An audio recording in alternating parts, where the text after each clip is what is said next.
మన దగ్గర రింగులు ఉన్నాయి ఇనుముతో తయారు చేసిన రింగులు. అవునా? రింగుల్లో జంపి కొట్టాలన్నా కొడతారు. రింగులో జంపి కొడతాడా? అరే ఒక్కసారి రింగులో వచ్చి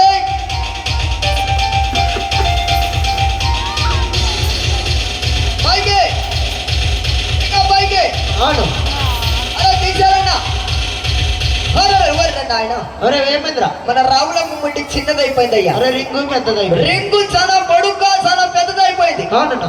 ఇంకా చిన్న రింగులు ఉన్నాయి. ఇంకా చిన్న రింగులు ఉన్నాయా? ఈ రింగులో దూరుతాడా? దూరుతాడు. అరే వచ్చేలా రావులమ్మ. అరే పరిగెట్టు గట్టిగా. అరే పైకి. అవును. ఇంకా పైకి. చూడాలి. అరే తప్పించు. అవును. అరే నాయన అరే ఏమైందిరా? ఈ రింగు అదిగో చాలా పెద్దదైపోయింది అయ్యా. అరే మళ్ళీ మూడో రింగ్ ఉందా? ఇదిగో మూడోదండి. ఓరి నాయన మూడో రింగు. చిన్న రింగు. అవును. ఈ రింగులో మన రావులమ్మ ముట్టి దూరుతుందా? మరి దూరుతాడా? వేరే దూరుతాడా? దూరుతాడు. దూరుతాడా? ఆ. గట్టిగా దూరాలి. అవునన్నా. లేకపోతే బాటలు ఎరుగుతాయి. ఏదైనా గట్టిగా ఉంటాడు. అరే వచ్చామ్మా.